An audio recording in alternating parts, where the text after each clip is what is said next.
Hi everyone, I'm Lisa and welcome to Lisa's Stamp Studio. My card today uses a mixture of designer paper and the adorable Friendship's Sweetest Thoughts stamp set.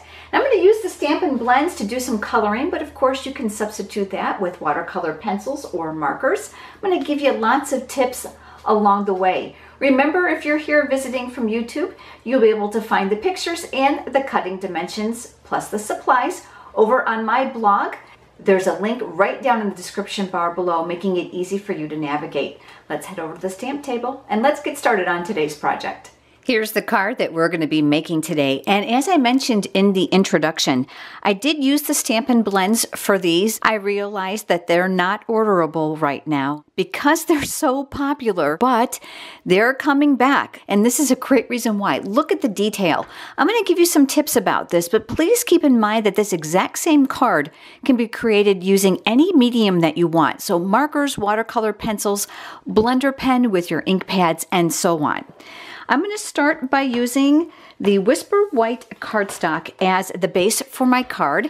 You're going to find all the cutting dimensions over on my blog. The link is right down in the description bar below if you're here from YouTube, making it easy for you to find.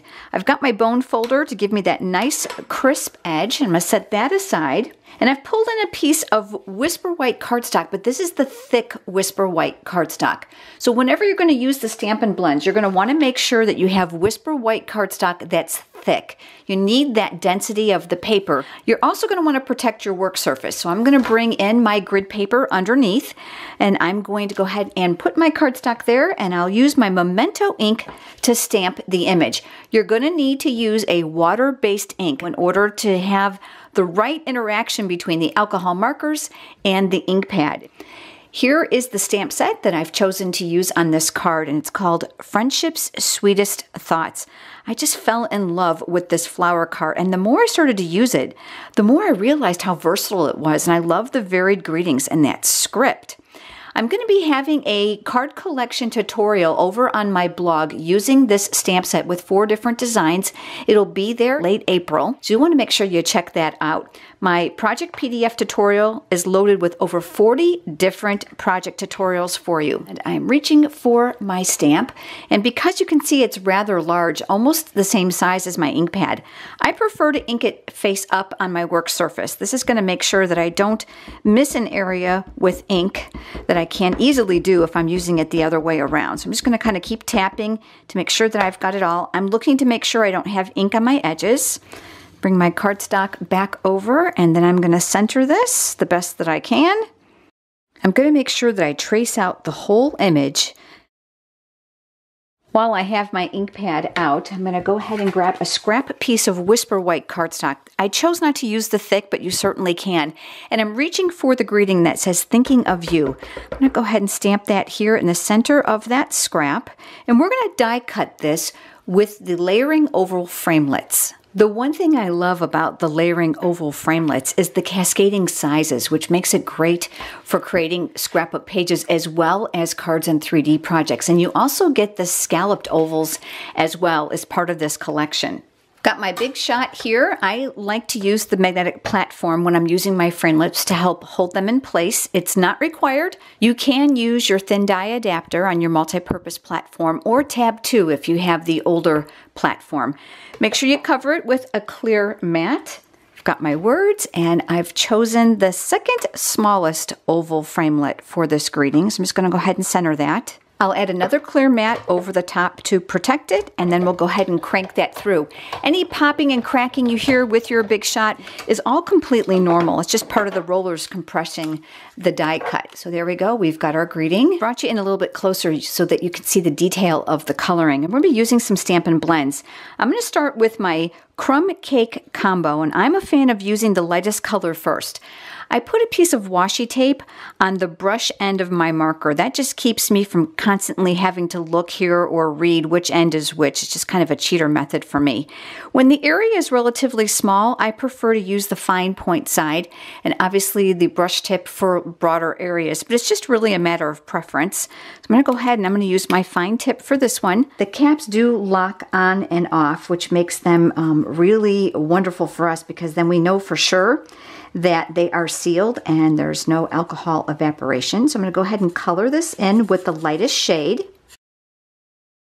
I'm also going to add a little bit of brown down here just to be reminiscent of some dirt. Switching over now to the darker shade. Now I want to add some shading to this. So same thing with my find end. So I'm going to use some flick marks just to add some color on this one side to make this side darker. So you can see I'm starting here and I'm just pulling out. And you can stretch it as far as you like it. It's completely up to you on how much you want. I'm not going to add it down here to the dirt because I'm going to eventually add some green to that for grass. I'm going to go back now with my light shade and I'm going to blend these two because you can see that there's like a hard separation of color here between them. So all I'm going to do is I'm going to come through this and I'm just going to kind of pull this out into the lighter areas. I'm moving now to the old olive combo, and again I'm going to start with the light and I'm going to color in the area around the flowers green. I'm also going to add just a tiny bit of green of the lighter shade here at the bottom of those stems that will end up making darker.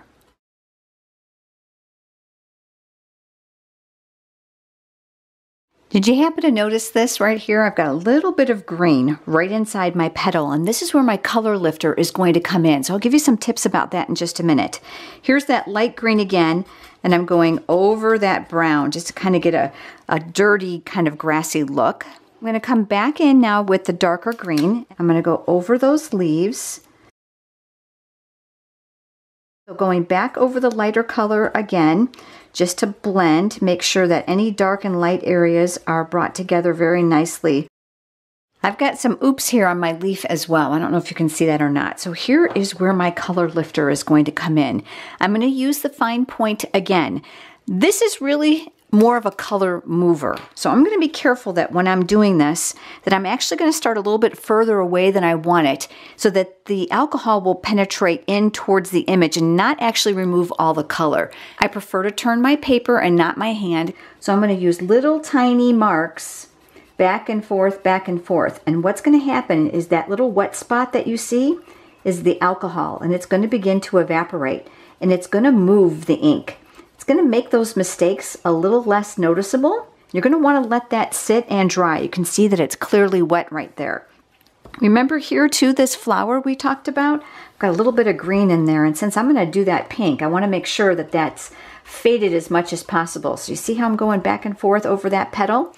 That alcohol again is wet and it's penetrating that paper, and it's going to bleed out a little bit into my greenery, which is fine. So I'm going to let that sit for about 8 seconds to process and dry. I'm going to use the light pool party ink and I'm going to color in that bird. Again, instead of doing like this, I'm going to turn my paper and make it easy for me. And I'm going to use the light rich raspberry tone, and this is going to be for the heart.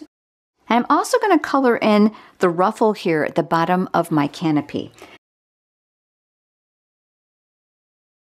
Same thing here. Do you see how I've gotten some of that darker shade inside of that area? So I'm going to go back to the fine tip side and I'm going to do the same thing I've just done with the leaves. I'm using the light pink pirouette and I'm just going to color these in. I'm also going to add the light pink here inside the canopy.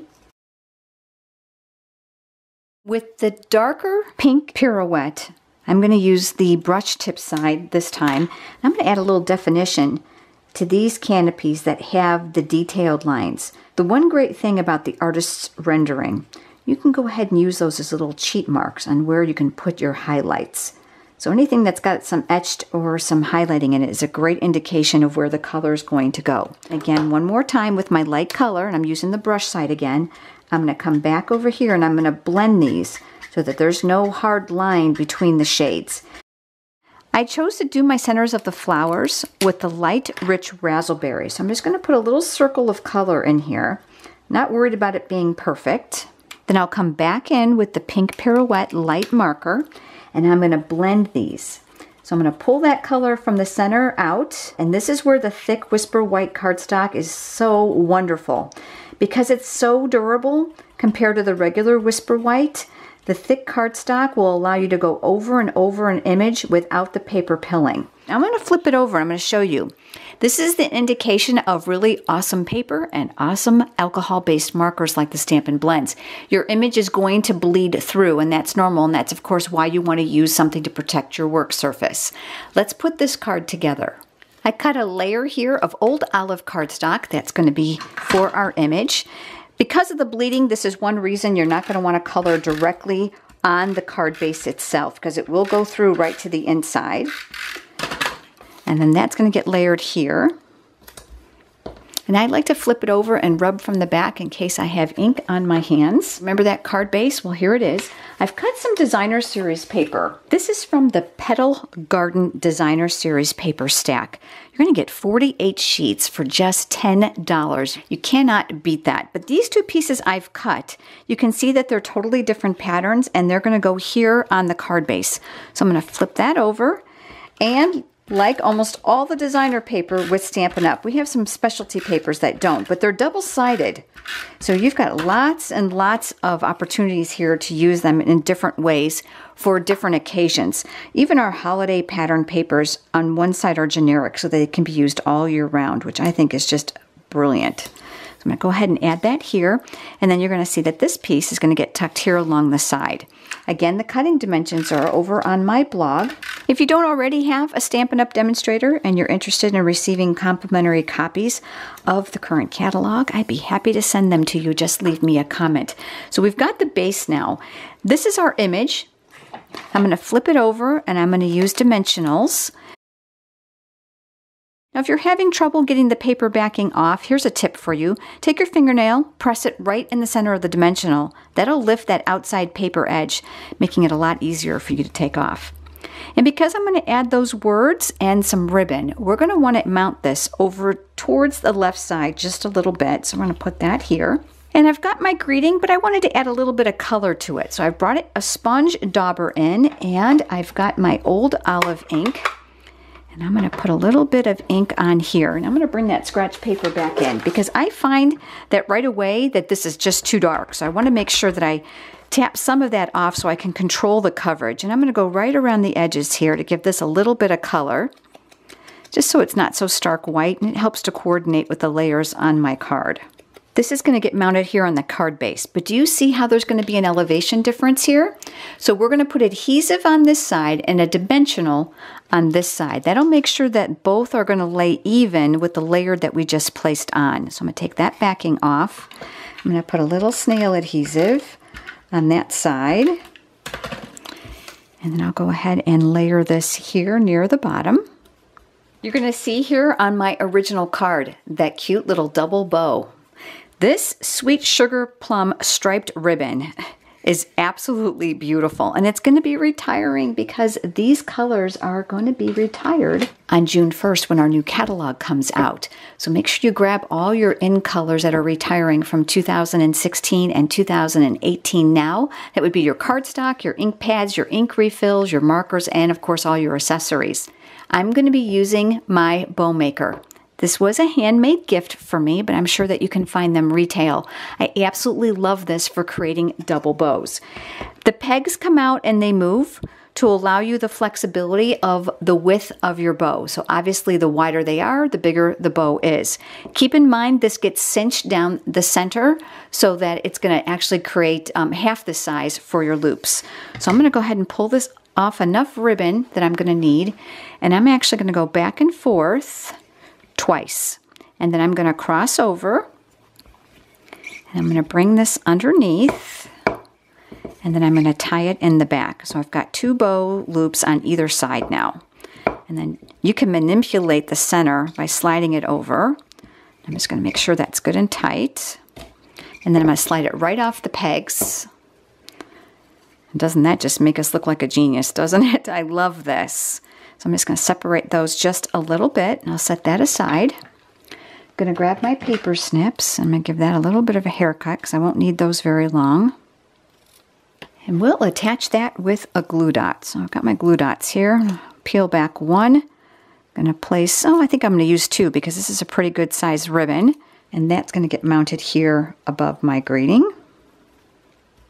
Last thing is we're going to add some pearls. I just love this feminine paper and this color. So I thought pearls would be a nice accent for the wheel here on that cart. So I'm going to use one of my larger ones. They've got glue dots already on the back, so my paper piercing tool is a wonderful way to pick those up. And then for the small centers here on these flowers, I chose to use the tiny little pearls that are included. So I'm going to add one to each of those. With the paper piercing tool and the glue dot already on the back, it sure makes it user-friendly for us, doesn't it? Takes all the guesswork out of trying to pick them up with your fingers. See this little flower right here? I actually did decide to place one there as well. So there you go. Here's the card we created today. Here's the one I created before you joined me. Thanks so much for being here, everyone. Remember to head over to my blog for the cutting dimensions and the photographs and supplies for today's project. I offer generous online ordering rewards for your online orders. You'll find the details under my rewards tab. I look forward to seeing you next time. Have a great day.